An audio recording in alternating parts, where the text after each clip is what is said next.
Bonjour à tous, aujourd'hui je vais vous parler d'agilité. Donc on entend le mot agilité un petit peu partout, aussi bien dans les grandes organisations qui sont en train de se transformer, mais aussi bien en gestion de projet. Donc je vais un petit peu éclaircir ce terme agilité. Donc l'agilité, c'est avant tout une culture, un état d'esprit, une philosophie.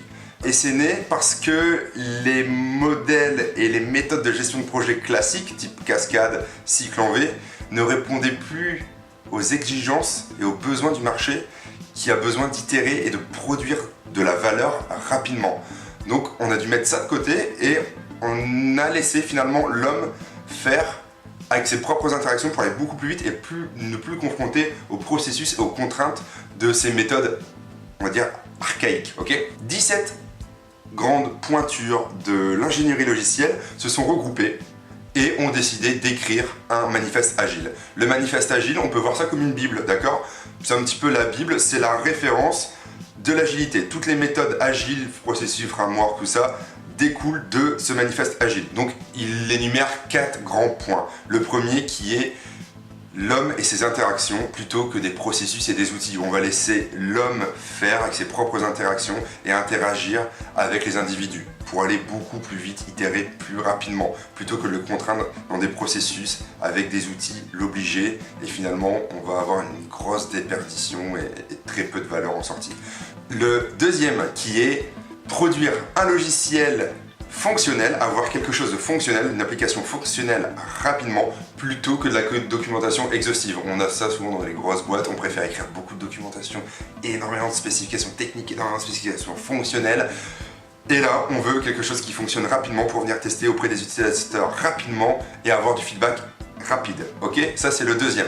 Le troisième qui est la négociation avec le client. Travailler main dans la main avec ton client plutôt que de la négociation contractuelle, faire des avenants, faire des contrats, tout ça, enfin toute cette magouille.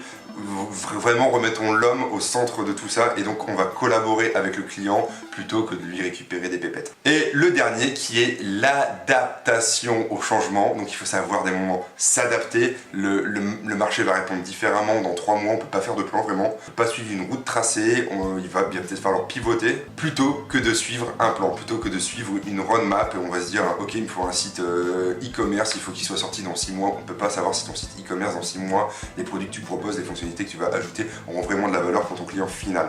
Donc ils ont résumé tout ça, donc ça, ce que je viens de vous dire là en 4 points, c'est ce qu'on appelle le manifeste agile. Et derrière, il y a 12 principes.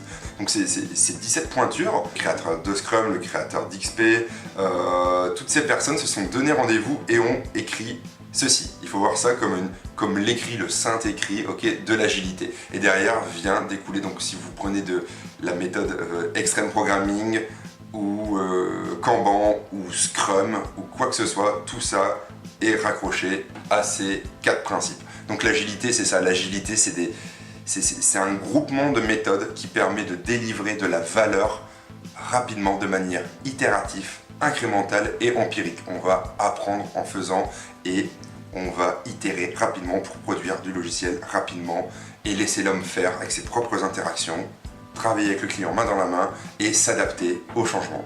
Donc voilà, ça c'est l'agilité résumé en quelques mots.